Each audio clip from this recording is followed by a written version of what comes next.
Hey peeps, what's up? It's Josh. Back to your regularly scheduled Josh, who isn't ranting about something that most of you probably don't have a problem with.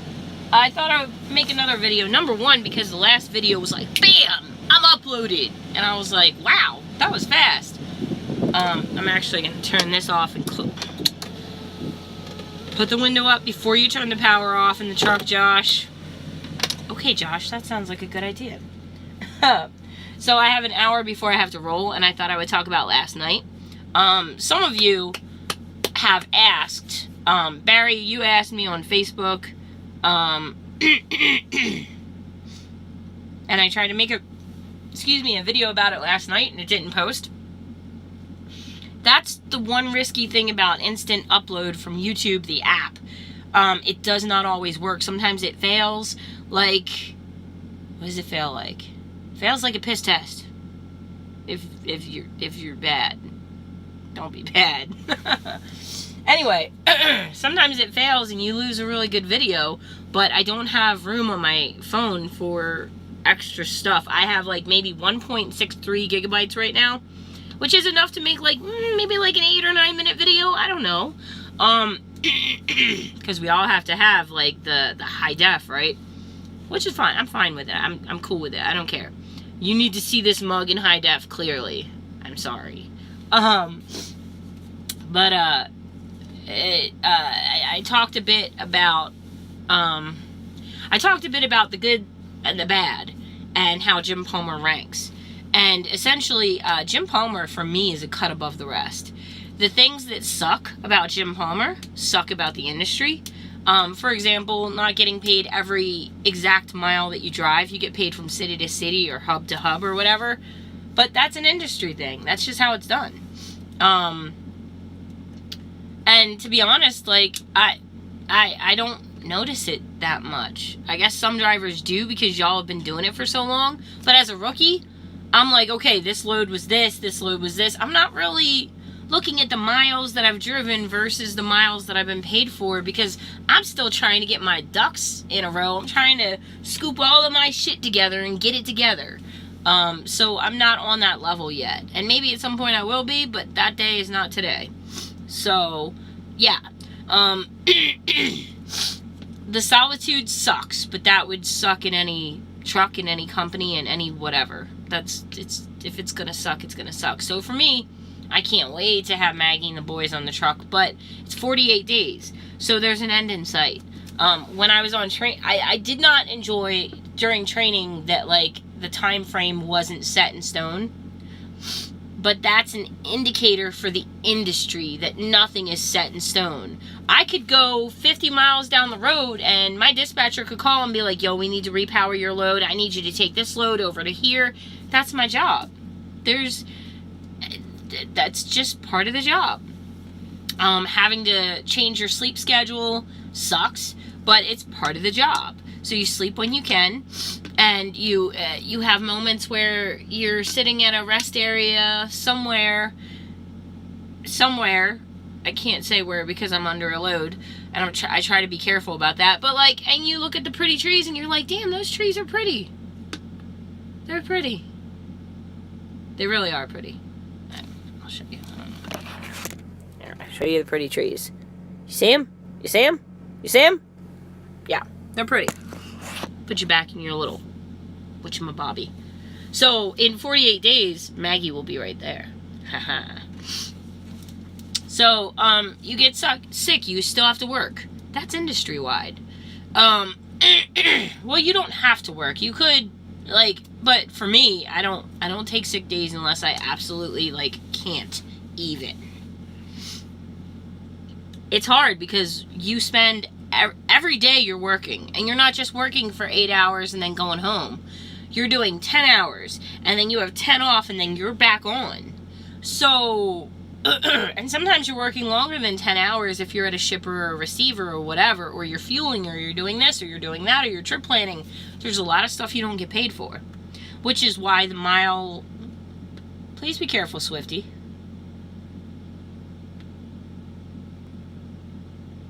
Okay.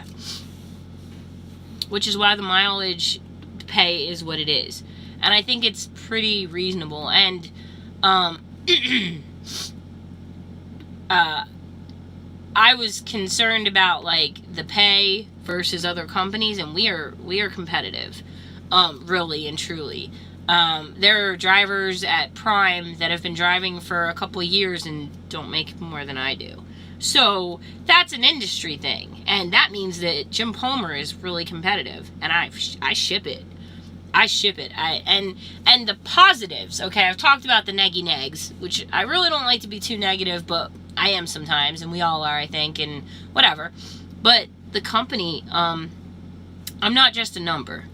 Every time that they communicate with me, with the exception of one dispatcher who was new, called me by my legal name and not the name that I require them to use, or request them to use, or strongly urge them to, whatever.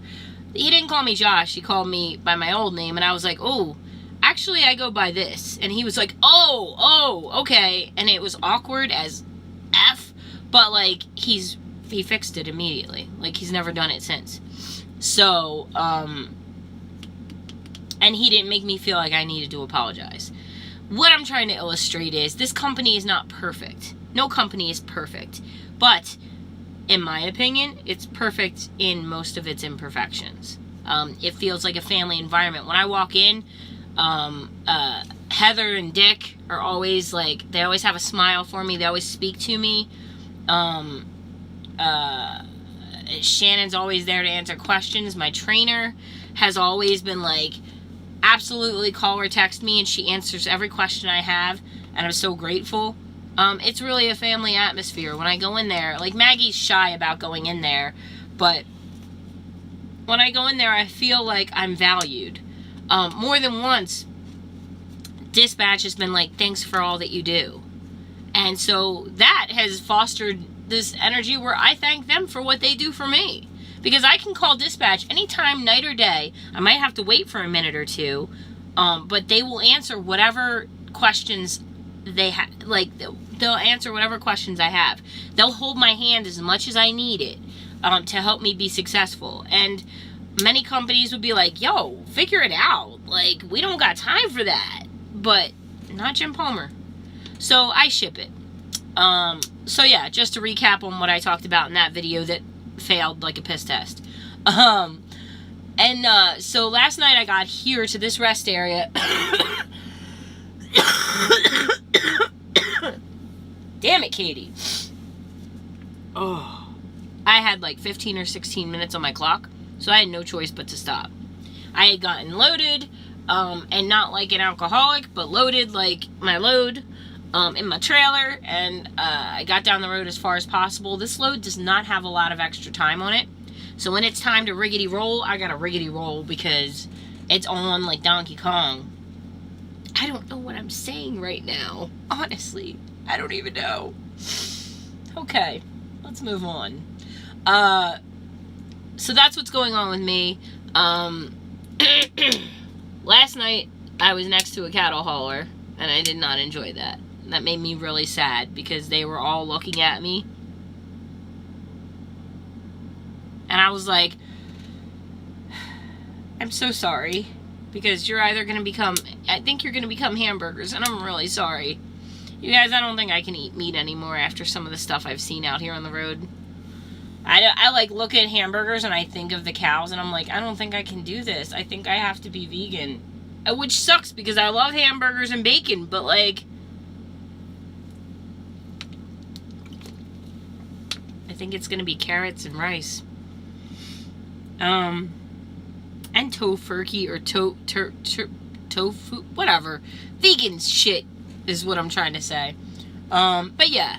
So, that's basically what's going on with me. I'm very nervous that this is going to end, so much love, peep out, in case it ends. I got that in there, but we'll just talk it out. I'm going to be rolling in 50 minutes. I still have to get out there, and I pre-tripped everything else, but I have to pre-trip the under the hood, and I had forgotten my gloves. So before I get really nasty, and then I had to wash my hands, because I got my hands dirty, but then, that was an attractive sound. I'm sure you all enjoyed that. Sorry. But I have to pre-trip under the hood, check the oil, check the coolant, check the hoses, check all of the things, check the suspension, check the blah, blah, blah, blah, blah, blah, blah, blah. Again, once Maggie gets on the truck, I think we're going to probably do a pre-trip video, but I've got to get with Shannon and see what's required for you guys to pass the DOT. Because I don't want to post something that's ancient and, like, won't help you. And I think that could be a fun video, but the most important thing is touchy-feely and repetition. When you're out there on your trainer's truck, actually do it. Like, that's how you learn it. Watch the YouTube video that I shared with you a while back, and follow whatever Shannon gives you, because that's going to be the most important thing. I don't think you have to do the Pitman arm and the drag link. I don't think you have to do that anymore. You might still have to do the cotter pins, but I don't remember. But you're still looking at them. So when you're out there, when I pre-trip, I look at a lot more than the DOT requires. That's just the DOT requirement for you to know. But I look at, like, when I was in training, Chris was there, and he taught me to look at everything. He's like, yeah, we want you to pass your DOT, but, dude, you got to check everything. And, like, this is what keeps you safe on the road, so check all of the things. And I appreciate that, because I want to be safe more than I just wanted to pass my CDL. The focus, the whole reason you're doing your pre-trip is so right now, when you're sitting still, you find all of the issues that could potentially kill you out on the road before you're doing 60 going down a highway and something gives out, because it will. And your brakes will lock up and it will be terrifying. And you don't want that. So that's why we pre-trip. That's what keeps you safe. And other people safe. Because if you lock up your brakes, you could jackknife and hit someone and kill. You don't want to do that. So the whole point of the pre-trip is you're looking at everything. But for your DOT, excuse me, you want to get through that and make sure you pass. So we're going to help you do that once my sweetheart gets on the truck. We'll make that video. So yeah, I've talked myself out of things to... I don't have anything else for you, so I'm going to end this. I hope that you're all well. Sorry for the rant earlier, but not sorry for it because I meant what I said. But it's not normally the kind of video that I make, but some things needed to be said. We had to have a conversation, and that's okay. Let's make it a good day. It looks like it might be a little rainy, but I'm alright with that. I don't mind a little rain. We gotta get down the road. We have 620 miles to get. And we're not going to get them all done today. Or we'll get them done by tomorrow, but, like, not all by tonight. But, yeah. So that's pretty much it. Much love, guys. Peep out. Thank you for being with me on the journey.